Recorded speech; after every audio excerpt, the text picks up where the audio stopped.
merasakan secara langsung, itu menunjukkan bahwa Allah itu maha sempurna. Maka kita ucapkan kalimat Alhamdulillahirabbil alamin. Dan tidak lupa kita shalawat kepada Nabi Agung Muhammad sallallahu alaihi wasallam dengan ucapan Allahumma sholli ala sayyidina Muhammad. Sebagaimana biasa kita belajar satu ayat Allah Subhanahu wa taala untuk sama-sama mendalami dalam maksud ayat-ayat Allah dan kita jadikan sebagai pedoman dalam kehidupan kita sehari-hari agar kita mendapat petunjuk dari Allah Subhanahu wa taala. Amin ya rabbal alamin. Surat Al-Anfal ayat 23. A'udzubillahi minasyaitonir rajim. Bismillahirrahmanirrahim. Walau alimallahu fihim khairan la asma'ahum walau asma'ahum latawallaw wa hum mu'ridun. Walau alima, jikalau sekiranya telah mengetahui sinten Allah, jikalau Allah telah mengetahui fihim di dalam mereka khairan sebuah kebaikan, la asma'ahum, tentulah Allah akan menjadikan mereka dapat mendengar dari seruan Nabi, mendengar dan untuk memahami. Walau asma'ahum, jikalau telah menjadikan mereka mendengar, Allah juga bisa menjadikan mereka mendengar. Latawallau, akan tetapi mereka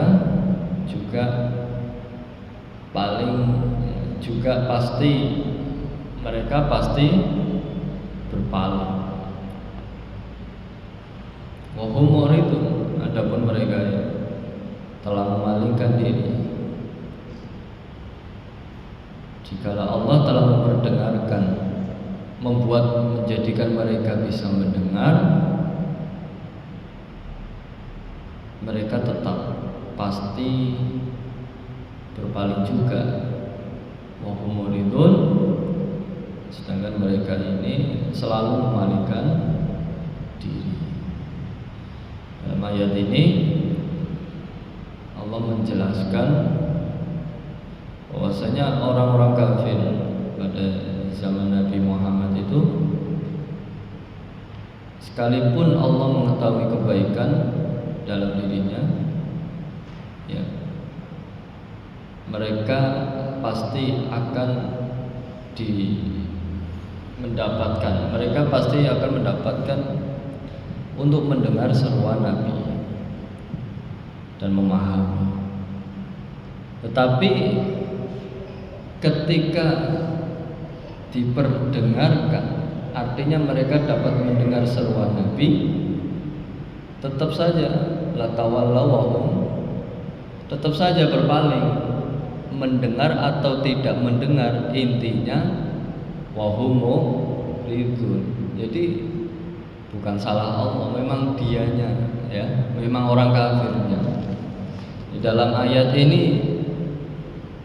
inilah Allah menunjukkan, di sini loh letak orang kafir ini. Baik mereka ini bisa mendengar dengan seruan Nabi, atau mereka ini tidak mau mendengar, ya tetap sama saja, intinya itu tidak mau mengikuti jejaknya Nabi. Ya, bisa dipahami ya.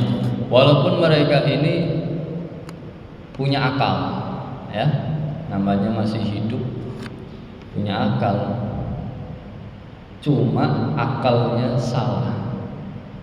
salah untuk berpikir bagaimana pemuka-pemuka Quraisy, yang mana mereka ini punya akal, tetapi akalnya digunakan tidak dengan benar. Artinya di situ akal yang selama ini mereka pakai hanya untuk tujuan tidak mengikuti Nabi. Ya, mereka dapat memahami sebetulnya, ya. Mereka itu bisa dapat memahami, tetapi tidak ada kebaikan pada diri mereka. Orang paham itu kadang belum tentu bisa beramal, ya. Mereka ya sama, ya itu hal ya umum manusia. Hanya Allah yang memberi pilihan kepada siapa yang dikehendaki. Hatta kita sekalian, bisa hadirnya kita dalam suatu majelis, bisa hadirnya kita dalam suatu sholat berjamaah, hadirnya kita dalam suatu kebaikan. Nah, itu semua kadang kita kerjakan belum tentu paham apa sih maksudnya, kan? Kita kumpul di majelis akbar, pengajian akbar, tidak tahu maksud tujuannya apa. Yang penting ikut kumpul, ya. Taunya selesai ngaji ada snack, ada kopi, ada teh. Ya nggak apa-apa. Yang penting kita itu bisa duduk. Mau ikut langsung ya nggak masalah. Langsung beramal seketika itu ya bagus, atau bertahap. Jadi Allah itu kadang memberi pemahaman itu tidak langsung.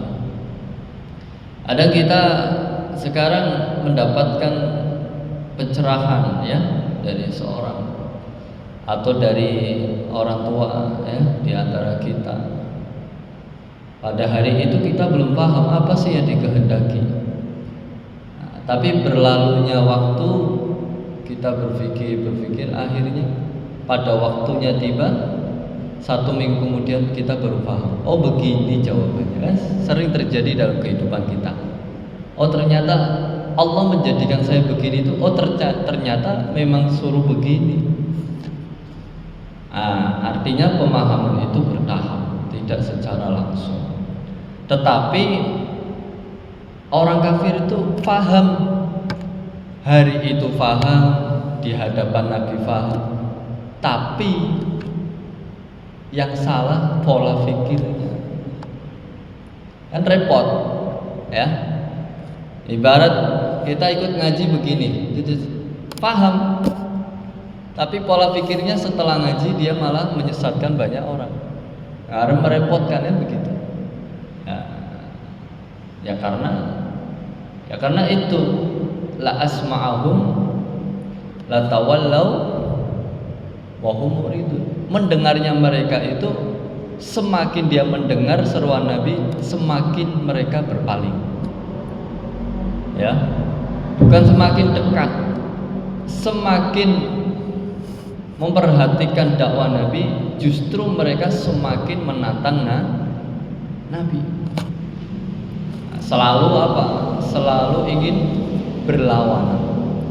Maka kita perlu cross check dalam diri kita masing-masing ini. Ketika kita ada kebaikan ini, kita pasti akan tahu jawabannya dalam hati kita dan fikir kita itu. Apa yang harus kita pikirkan ketika kebaikan itu datang kepada kita, ketika teguran datang kepada kita, ketika nasihat datang kepada kita, apa yang kita pikirkan hari itu? Apa kita menilainya dengan positif atau kita menilainya dengan negatif?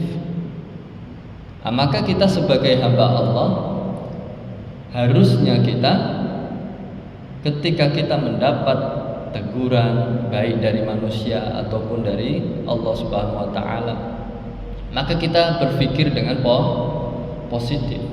Bentuk teguran itu apa? Ya mungkin dalam kehidupan kita tetap ada yang namanya ujian. Nah, maka dengan ujian itulah yang menjadikan kita itu ya sedang diuji lahir batin itu ya pola pikirnya, hatinya. Ya. Kadang kita ketika di jalan naik motor tahu-tahu minyaknya habis atau motornya bocor, itu pun yang disalahin orang lain, padahal kita yang make. Nah, ibarat itu tuh Allah tuh sedang menguji cara berpikirnya kita, murni nggak pikirannya itu ke saya. Kalau tidak murni, oh berarti dia gagal, selalu mengeluh. Misalnya kita kecelakaan atau jatuh, ya, kita jatuh karena apa? Mengelak ada kucing atau ayam, ya. Dalam pikiran kita ini pasti menyalahkan kucing, padahal itu memang sudah dicatat sama Allah bahwa kamu detik itu, jam itu, hari itu kamu tuh jatuh. Nah, di situ kita berpikir enggak semua itu bersumber dari Allah Subhanahu wa taala. Kita ini dengan adanya cobaan demi cobaan, teguran demi teguran, nasihat demi nasihat ini agar kita ini mau menjernihkan pola pikir kita. Yang dikehendaki Allah itu pemahaman yang akan datang.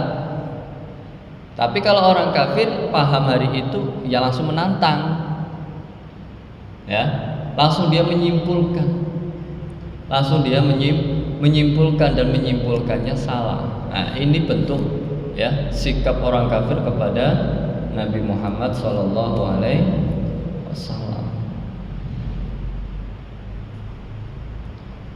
Allah memberikan pernyataan terhadap orang-orang munafik, ya. Di sini catatannya tergolong dalam ayat ini adalah orang munafik dan orang musyrik. Karena orang munafik itu orang yang enggak jelas. Tempat duduknya itu enggak jelas. Mau A apa B, kadang B, kadang A. Enggak jelas. Ya. Orang munafik itu dia bisa tegak ketika dia beserta orang-orang mabok, ya. Ya dia ikut mabok. Nanti ketika dia duduk dengan orang-orang yang ahli ibadah, ya dia ikut ahli ibadah. Jadi tidak ambil salah satu. Artinya dia tidak mengambil salah satu. Harusnya dia kalau dia sudah mendapatkan kebaikan, ya sudah istiqomahkan. Jangan kita duduk ya bersama orang-orang ahli maksiat, kita juga akhirnya ikut ya perbuatan orang-orang ahli maksiat. Nah, dalam ayat ini menerangkan kepada dua golongan tersebut. Ya. Andai kata dari orang munafik dan orang musyrik ini ada kemauan untuk beriman dan harapan untuk mengikuti Nabi, ya tentu Allah akan menjadikan mereka itu dapat mendengar dengan sebenar-benarnya, yaitu untuk menerima petunjuk Allah, ya. Akan tetapi telah dikotori dengan noda-noda kemusyrikan, telah dikotori oleh kenifakan, sifat-sifat munafik. Maka kita selalu sandarkan hati kita, pola pikir kita kepada Allah Subhanahu wa taala. Jangan sampai kita banyak kebaikan di depan mata kita, justru kita malah menjauh dari itu semua. Na'udzubillah min dzalik. Ya karena dua sifat ini, kemusyrikan dan kemunafikan. Kalau kita sudah punya kebaikan, satu kebaikan, ya sudah pertahankan sampai mati. Misalnya kita sudah punya kebaikan dalam hal tahajud, ya sudah pertahankan tahajudnya. Misalnya kita sudah mendapatkan kenikmatan dalam membaca Al-Quran, satu hari satu juz, ya sudah pertahankan itu sampai mati. atau kita mendapatkan kebaikan, kemudahan untuk selalu bersedekah, ya pertahankan amal sedekahnya sampai karena tidak mudah, ya. Karena tidak mudah mendapatkan satu kebaikan, tapi mudah bagi orang yang ingin atau orang yang ada kemauan. Orang yang ada kemauan maka akan dibantu oleh Allah Subhanahu wa taala. Ada saja nanti jalannya, ya. Jalannya itu ada saja. Dalam hal ini telah digambarkan, ya. Jadi derajat orang yang mendengarkan seruan itu ada beberapa tingkat, ya. Derajat orang mendengarkan seruan, ya seruan yang kalau dulu seruan dari Nabi, kalau sekarang seruan daripada ayat-ayat, ya, yang dijelaskan oleh para ulama, para ustadz, para mubaligh. Maka di sini ada tingkatan orang yang mendengar. Itu tingkatan derajat orang mendengar itu ada beberapa, ya. Yang pertama, orang ini sengaja tidak mau mendengarkan seruan Rasul secara terang-terangan dan menyambutnya dengan permusuhan sejak semula, karena mereka merasa bahwa seruan itu menghancurkan keyakinan. Maka ini bagi pelaku orang yang musyrik. Orang yang musyrik ini orang yang menyembah selain Allah. Maka ketika dia mendengarkan, maka ini menjadi pantangan bagi mereka karena akan merusak keyakinannya. Ini tingkatan pertama, orang yang mendengar seruan para rasul.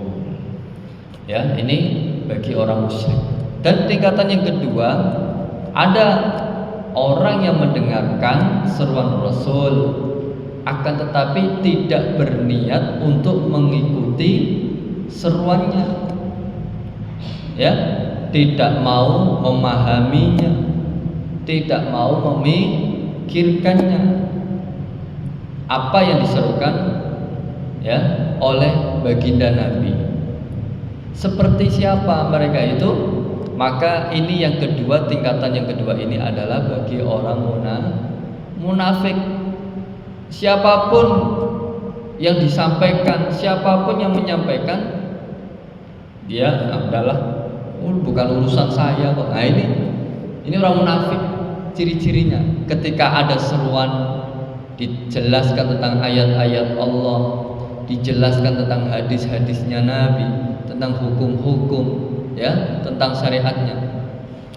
Udahlah, saya memang mau begini kok, ya, apa urusannya? Nah, ini bentuk ciri-ciri orang munafik. Dia mau mendengarkan itu, mau, tapi dia tidak mau memikirkan bagaimana saya mendapatkan itu.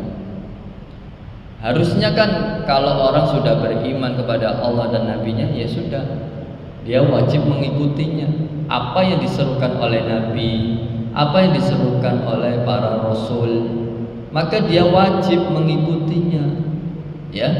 Dia wajib mengikutinya, bukan malah menjauhkan diri dari seruan Nabi. Ya, mereka masih tetap beriman, cuma dia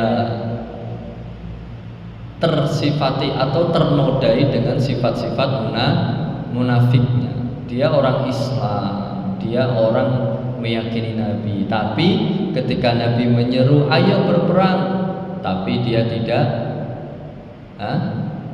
dia justru malah mengabaikan. Artinya malah melupakan.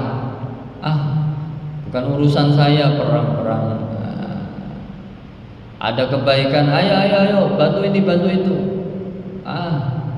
Bukan urusan saya, udah. Nah, seperti itu.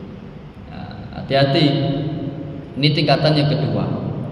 Tingkatan yang ketiga, yaitu ada orang yang mendengarkan seruan Rasul dengan maksud mencari kesempatan untuk membantah dan Kadang ada karakter manusia itu awalnya mendengarkan, ya, mendengarkan apa yang disampaikan oleh mubaligh, penyampai agama, dai, ya. Dia mendengarkan fokus, tapi setelah itu dibantah. Mana ada gini. Siapa mereka? Mereka yaitu ahlul kitab, ya. Ahlul kitab yang mengingkari kebenaran Al-Qur'an. Padahal ahlul kitab itu kan orang-orang ahli kitab Taurat, kitab Injil, kitab, ya. Tapi mereka itu sebagian mereka ada yang mengimani Al-Qur'an, sebagian mereka ada yang tidak membenarkan Al-Qur'an. Nah, maka ini pantangan bagi mereka, ya, untuk membenarkan Al-Qur'an karena merasa dirinya sudah ahli kitab, ya. Harusnya kalau ahli kitab ya dia meyakini nabi setelahnya, paham apa tidak sebenarnya yang selama ini mereka pakai ini paham atau tidak. Kalau paham ya, mendengarkan ya berarti mengikuti Al-Qur'an, membenarkan Al-Qur'an, bukan malah mengingkari Al-Qur'an. Ini tingkatan yang ketiga. Nah, tingkatan yang keempat, ya, ada orang yang mendengarkan dengan maksud ingin memahami Al-Qur'an, ya, memahami seruan Nabi, memikirkan apa yang disampaikan oleh para mubalik, oleh para nabi, oleh para anbiya, ya, para rasul. Tetapi ada kalanya ajaran Islam itu dijadikan sebagai pengetahuan yang dipergunakan untuk tujuan-tujuan tertentu. Dan ada kalanya ajaran Islam itu dijadikan bahan pembicaraan dan sasaran kritikan, ya. Perbuatan ini dilakukan oleh siapa? Nah, kebanyakan orang-orang orientalis. Orientalis itu apa? Ya, orang-orang yang jarang mengikuti, cuma sering mengkritik, ya. Dikit-dikit dikritik ada ajaran Islam, padahal tidak menyimpang. Ada ajaran yang benar, tidak menyimpang, tapi suka mengkritis, ya. Dia mendengarkan, cuma tujuannya mereka itu seperti ingin, ya, menjatuhkan harga diri Islam. Nah, ini ada 4 tingkatan orang-orang yang mendengar daripada seruan para rasul. Maka keempat-empatnya ini adalah sifat orang kafir, ya. Yang dari tadi kita terbagi ada 4 tingkatan ini, itu berkumpul dalam satu sifat di dalam pemikiran orang-orang kafir. Maka sangat mustahil mereka itu mendapatkan petunjuk dari Allah Subhanahu wa ta'ala. Ya karena itu wahum muridun, mereka sendirilah yang menginginkan selalu berpaling dari seruan. Mereka mendengar, ya, justru semakin dia mendengar, semakin dia membantah kepada Allah dan Rasulnya. Inilah satu ayat, ya, dari surat Al-Anfal. Semoga kita diberi istiqomah untuk selalu mendengarkan dalam hal-hal seruan sebagaimana ayat-ayat Allah SWT dan hadis-hadis Nabi SAW, agar kita bisa mendapatkan maksud tujuan dalam iman kita dan takwa kita kepada Allah SWT, dan kita mendapatkan petunjuk dari Allah Subhanahu wa ta'ala. Amin ya rabbal alamin. Kita tutup doa kifaratul majlis. Subhanallah bihamdihi subhanallah, asyhadu an la ilaha illa anta astaghfiruka wa atubu ilaik. Assalamualaikum warahmatullahi wabarakatuh.